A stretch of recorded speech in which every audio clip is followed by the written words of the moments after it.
स्वागत है आप सभी का। आपके साथ मैं हूं स्वप्निल। एक इंटरेस्टिंग खबर से शुरुआत कर रहे हैं। एक बड़े मंत्री जी का लेन देन चर्चाओं में आ रहा है। देखिए, पार्टी में ऊपर तक इस लेन देन की चर्चा हो रही है। मंत्री जी ने काम दिलाने के बदले करोड़ों का एडवांस लिया था, यह कहा जा रहा है। साथ ही जानकारी यह भी मिल रही है कि उस काम की मंत्री जी पहले ही सौदेबाजी कर चुके थे।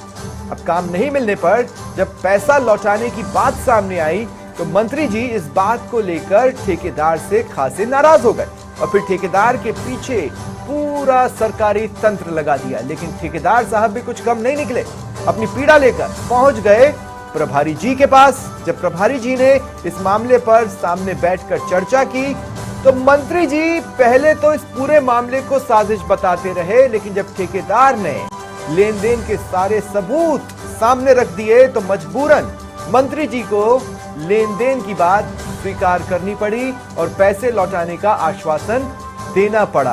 हालांकि अभी ठेकेदार जी के जो करोड़ों हैं वो वेट एंड वॉच मोड पर फंसे हुए हैं। और हमारे वरिष्ठ सहयोगी जितेंद्र जी इस वक्त फोन लाइन पर जुड़ रहे हैं। जितेंद्र जी, पूरी खबर। देखिए स्वप्निल, ये पूरा मामला है अलवर जिले का, जहां पर जो जलदाय विभाग की ओर से जेजेएम का काम करवाए जा रहे थे, उनकी गुणवत्ता को लेकर शुरू से ही सवाल खड़े हो रहे थे। कई बार इसको लेकर शिकायतें भी हुई। जो वहां के सांसद थे बाबा बालकनाथ, उन्होंने भी इस मामले को उठाया था, जेजेएम में घटिया काम हो रहे हैं। और अब जब भारी दबाव के चलते ईडी के बाद में जो जेजेएम की टीमें आई, एसीबी की कार्रवाई हो रही है, तो उसके बाद विभाग के अधिकारी अपने आप को बचाने के लिए अब इसमें पाइपों के सैंपलों की जांच करवा रहे हैं। अभी पहले लॉट में जब 3 कंपनियों के पाइपों की जांच हुई, उनके सैंपल उठाए गए, फील्ड में से जो पाइप उन्होंने लगाए हैं उनके, तो उनमें से 3 कंपनियों के पाइप जांच में फेल हो गए। ये एचडीपी पाइप है जिनकी गुणवत्ता को लेकर शुरू से ही सवाल खड़े थे और अब वो चीज धीरे धीरे प्रमाणित हो रही है। तो कहीं ना कहीं ये कहा जा सकता है कि जो जेजेएम में फर्जीवाड़ा चल रहा था वो धीरे धीरे सामने आ रहा है। शुरू में पिछले 3 साल से जलदाय विभाग जेजेएम के अंदर जो एसटीपी पाइप लगाए जा रहे थे उनकी जांच ही नहीं करवा रहा था, न कोई सैंपल टेस्टिंग हो रही थी, तो ऐसे में गुणवत्ता सामने आने का सवाल ही नहीं था। लेकिन अब भारी दबाव के बीच में जब जलदाय विभाग ने इन पाइपों के सैंपलों की जांच शुरू की है तो अब धीरे धीरे वो फर्जीवाड़ा सामने आ रहा है। अलवर में जब इन 3 कंपनियों के पाइप सैंपल उठाए तो तीनों ही कंपनियों के पाइप जो लगाए गए थे फिर में वो जांच में फेल हो गए। तब विभाग के अधिकारी जो आरटीपीपी एक्ट की प्रक्रिया है उसके तहत पहले इन कंपनियों को नोटिस जारी किए हैं, कारण बताओ नोटिस है कि आपकी कंपनी के द्वारा जो इस प्रोजेक्ट में पाइप लगाए गए हैं वो फेल हो गए, तो अब अपना जवाब इसमें दीजिए, अन्यथा आपके खिलाफ डी बार की कार्रवाई की जाएगी, आपको सूचीबद्ध रखा है उससे असूचीबद्ध किया जाएगा। तो इस मामले को लेकर अब जलदाय विभाग के अधिकारियों में भी खलबली मची हुई है। दूसरी तरफ विभाग के आला अधिकारी इस मामले को गंभीरता से लेने में जुटे हैं, क्योंकि कहीं न कहीं वो अपने आप को बचाने के लिए इन चीजों को बड़ी तेजी से आगे बढ़ा रहे हैं। जी, एक बड़ा मिशन है जिसमें एक तरह से पलिता लगाने की कोशिश है। जितेंद्र जी, मैं आपसे पूछना चाहता हूं कि अगर ये पाइप लगे रहते तो क्या होता, कितना टिकते? और दूसरा, अब अगर संतोषप्रद जवाब नहीं मिलता तो आप बता रहे हैं कि डी बार हो जाएंगे, लेकिन वो सवाल क्या है जिनके जवाब देने हैं? देखिए, सबसे बड़ी चीज है कि जो योजना है वो जेजेएम की योजना, ये प्रधानमंत्री जो नरेंद्र मोदी है उनकी सबसे महत्वाकांक्षी योजनाओं में से एक योजना है। पूरे देश में ये योजना एक साथ शुरू की गई थी, 5 साल के लिए शुरू की गई थी।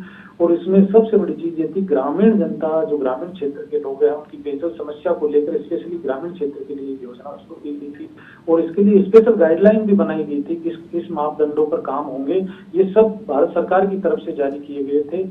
और लेकिन राजस्थान में जो शुरू से ही जल जीवन मिशन में फर्जीवाड़ा हो रहा है उसको लेकर कई बार सांसदों ने मामले उठाए, कई बार स्थानीय विधायकों ने मामलों को उठाया, लेकिन जलदाय विभाग के अधिकारियों की शुरू से इस पूरे मामले में कोई कार्रवाई नहीं की थी। लेकिन अब इस मामले में वो कार्रवाई कर रहे हैं। तो कहीं न कहीं ये चीज है कि गुणवत्तायुक्त पाइप लगाते हैं तो योजनाएं लंबे समय तक टिकती है, चलती है, उनमें लीकेज नहीं होते, टूटती नहीं है, तो लोगों को आसानी से पानी उपलब्ध होता है। लेकिन घटिया क्वालिटी के अगर ये पाइप लगते हैं तो 2 से 3 साल में टूटने लग जाएंगे और इन योजनाओं का उन्नम इतना प्रभावित होगा कि पानी नहीं मिलेगा लोगों को, उन्नम पे मेंटेनेंस में मोटा खर्चा आएगा। इन चीजों से बचने के लिए निर्धारित मापदंडों पर पाइप लगाए जाने चाहिए, लेकिन कंपनियों द्वारा न लगाकर मोटा जो खेल किया जा रहा है, फर्जीवाड़ा किया जा रहा है, वो इस पूरे मामले को जेजेएम को फेल करने वाला मामला है। जी ठीक है, आप मेरे साथ बने रहें। अगली खबर पर भी मैं आपसे चर्चा करूंगा क्योंकि ये खबर भी एक गंभीर सवाल पीएचडी पर खड़े कर रही है। खबर ध्यान से सुनिए।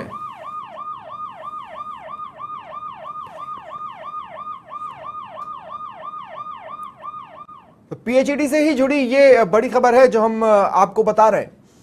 सवाल है कि आखिर पीएचईडी में ये क्या हो रहा है। पीएचईडी में एक टेंडर ने बिलो रेट में रिकॉर्ड बना दिया है। हर कोई हैरान है, इतनी कम दरों को लेकर टेंडर ठेकेदारों में चर्चा का विषय बना हुआ है। O&M के टेंडर में 82% बिलो रेट आई है। ऐसे में एक्सीएन जोधपुर 2 कार्यालय का ये O&M का टेंडर है। इसके बाद अब सवाल उठ रहे हैं कि आखिर हुआ क्या है, क्या कहानी हो सकती है इसके पीछे। वरिष्ठ सहयोगी जितेंद्र मेरे साथ बने हुए हैं। जितेंद्र, क्या कहानी हो सकती है इसके पीछे?